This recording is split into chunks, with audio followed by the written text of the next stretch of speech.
Hi everyone, welcome to James English, Seated English Pedagogy. In this series, we have already completed Chapter 1 and Chapter 2, the previous year's questions.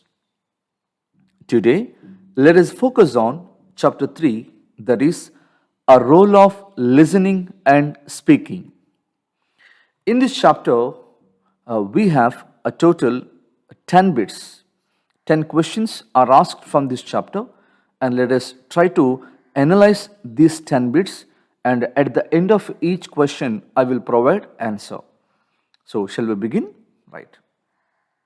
First question: the language skills that cannot be assessed through a traditional pen paper test are. The language skills that cannot be assessed through a traditional pen paper test are options: reading and listening and speaking, reading and speaking, and fourth one, writing and listening. Remember, here the right option is option 2, that is listening and speaking. So these are the traditional pen paper tests which we cannot assess. Okay, right. Next question. Speaker 1, can I borrow your pencil, please? Speaker 2, why not? During this exchange, while assessing students' speaking listening skills, marks would be deducted for. Here we have two people talking with each other. Speaker 1 says, can I borrow your pencil, please? And speaker 2 says, why not? Now, after analyzing this conversation, and are there any mistakes? Okay. So options, both, since it is a meaningless exchange, neither, as the context justifies this exchange. Option 3, the first speaker, as the question is framed incorrectly. And option 4, the second speaker, as the response is framed incorrectly. And here the right option is option 4, that is the second speaker as the response is framed incorrectly. Please look at the speaker 1. Can I borrow your pencil, please? And speaker 2 says, why not? Here we can say, yes, you can. The right option can be, yes, you can. But here the person said, why not? So absolutely option 4 is right option. Next question. Your classmate has just finished reading a book from the library that you wanted and you want him or her to give it to you. Choose how you will make the request. Options: let me have the book now, please. You, let me take the book now. Give me the book. Might you give me the book now? Here, option 1, that is, let me have the book now, please. It's a request, right? The person has already completed reading that book and you wanted to have that book, and definitely you need to make a request. Here, let me have the book now, please is a right answer. Next question. Read this exchange or conversation. Teacher, shall we go out to the garden and find out the names of those flowers near the wall? The students are replying. The students, yes, yeah. Teacher, yes, madam, please. Here, the teacher is trying to say. What the teacher is trying to say. Options: relates the language function with the politeness, makes a polite suggestion to start reading, confirms the student's request, offers boring language activity. Here, option 1 is the right answer, that is, relates language function with the politeness. Next question.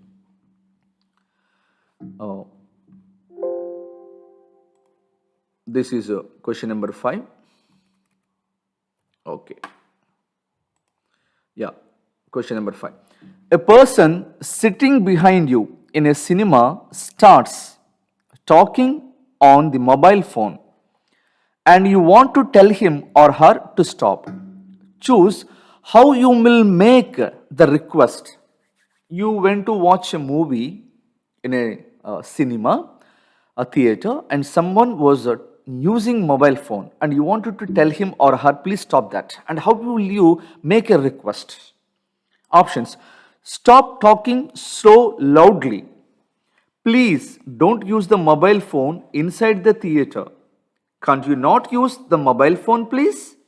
Could you possibly stop using the mobile phone here? Here, option 2 should be the right answer. That is a please don't use the mobile phone inside the theater. Okay. Now, so far we have completed 4 questions. Now let us continue with question number 5. Okay. Speaker 1. We had an enjoyable holiday this winter. Speaker 2. Where did you go? Where did you go? Speaker 1. Where? Speaker 2. Yes. Which place did you visit? During the assignment of the students' speaking listening skills, marks would be deducted during this exchange for. After assessing this assignment between the two speakers, and where do you find the fault and where you can deduct the mark? Speaker 1, Speaker 2, both Speaker 1 and 2, none of the above. And I would say Speaker 1 because the person has failed to give the proper communication. So when the second person has asked, where did you go? And the person replied, where? Where? No, it's supposed to give in a proper manner. Hence, option should be option 1. Sixth question. A speaking activity can be made more purposeful by. I repeat, a speaking activity can be made more purposeful by motivating students to complete a task at the end. Option 2, providing a specific list of vocabulary to use, insisting on correct structure and pronunciation, interrupting the activity with some writing and reading. Here, option 3, that is insisting on correct structure and pronunciation, because we're talking about a speaking activity, right? Then there must be a proper structure or a correct structure, and there should be a proper pronunciation, right? Seventh question. Students always find it difficult to listen to and understand a second language presentation inside or outside their class. This can be helped by. The question is very simple. Students always find it difficult to listen to and understand a second language presentation not only inside but also outside their class. And this can be helped by options. Recommending to choose another language closer to language 1. Being taught only native speakers of language 2. Increasing the number of periods for the second language. Practice by using the second language more. Here, option 4, that is practice by using the second language more.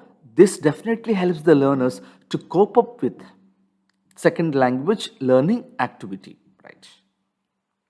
Eighth question. In order to know the correct pronunciation of English words, the learner should know how to write the words, know the spelling, meanings and how they are pronounced, know the meanings only, know the spelling.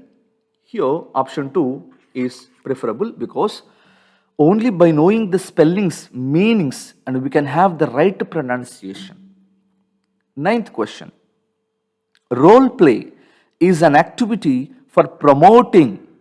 Role play is an activity for promoting assessment, listening, writing, speaking, and listening. Role play always meant for assessing, speaking, and listening. Hence, option 4 is the right answer.